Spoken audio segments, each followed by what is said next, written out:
कब बनेंगे महाराष्ट्र के मुख्यमंत्री, खुद दिया जवाब। एनसीपी चुनाव चिन्ह को लेकर कही ये बात। महाराष्ट्र में जारी सियासी उठापटक खत्म होने का नाम नहीं ले रही है और एनसीपी टूट के बाद सरकार में शामिल हुए अजीत पवार के मुख्यमंत्री बनने को लेकर लगातार चर्चा होती रहती है। अब महाराष्ट्र के उप मुख्यमंत्री और एनसीपी नेता अजीत पवार ने खुद इस सवाल पर जवाब दिया है। अजीत पवार से सोमवार को जब मुख्यमंत्री बनने को लेकर सवाल किया गया तो उन्होंने कहा कि उनको सीएम बनने की कोई चाहत नहीं है। अजीत पवार पुणे में भगवान गणेश के विभिन्न पंडालों के दौरे से इतर संवाददाताओं से बात कर रहे थे। इस खबर में कोई सच्चाई नहीं। अजीत पवार पुणे दौरे पर पहुंचे। महाराष्ट्र के उप मुख्यमंत्री अजीत पवार से जब पत्रकारों ने मुख्यमंत्री बनने को लेकर सवाल किया तो उन्होंने साफ कर दिया कि उनकी ऐसी कोई चाहत नहीं है। उन्होंने कहा कि इस खबर में कोई सच्चाई नहीं है, मैं सिर्फ विकास के बारे में सोचता हूं। क्या महाराष्ट्र सरकार में होगा सीएम का बदलाव?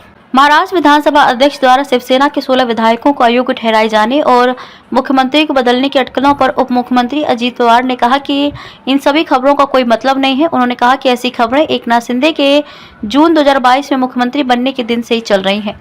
ये सारी खबरें अर्थहीन हैं। अजीत पवार ने एनसीपी के नाम और चुनाव चिन्ह पर भी दिया जवाब।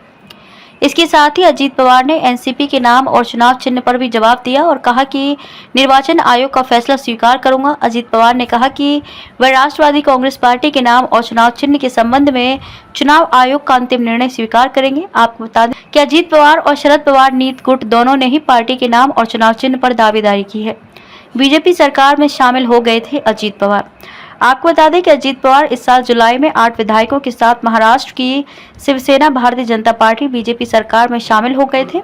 उन्होंने अपने चाचा शरद पवार द्वारा गठित एनसीपी के अधिकतर विधायकों के समर्थन का दावा किया था और साथ ही चुनाव आयोग में पार्टी के नाम और चुनाव चिन्ह पर दावा पेश किया था। शरद पवार ने दी थी अजीत के दावे को चुनौती। शरद पवार गुट ने अजीत पवार गुट के इस कदम को चुनाव आयोग में चुनौती दी थी और इस पर निर्णय लंबित है। शरद पवार गुट द्वारा उनके समूह में शामिल होने वाले विधायकों पर कार्रवाई करने के सवाल पर अजीत पवार ने कहा कि वे अपने अधिकारों का इस्तेमाल कर सकते हैं।